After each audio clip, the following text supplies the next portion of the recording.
কালকে জনস্রোত বইবে পুরা ঢাকা শহরে, বিভাগীয় শহরে যারা রয়েছেন জুম্মার নামাজ পড়ে আল্লাহর কাছে প্রার্থনা করে সবাই শহীদ হওয়ার জন্য মাঠে নামবেন।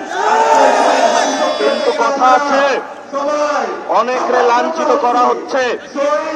আমাদের আরেকটি শক্তি আবির্ভূত হচ্ছে পাকিস্তান থেকে। আমরা বলবো, কোন রেসপেক্টেড পারসন যারা এই ফ্যাসিবাদী শক্তির বিরুদ্ধে লড়াই করেছেন তাদের উপরে আপনারা হামলা করবেন না।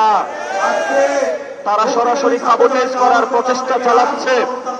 নিউজে নুরুল কবির, যিনি জীবন ফ্যাসিবাদের বিরুদ্ধে লড়াই করে গিয়েছেন, তার বাসায় অস্ত্র তাক করা ছিল সব সময়, সেই লোকটাকে আসলে চুল ধরে টানা হয়েছে।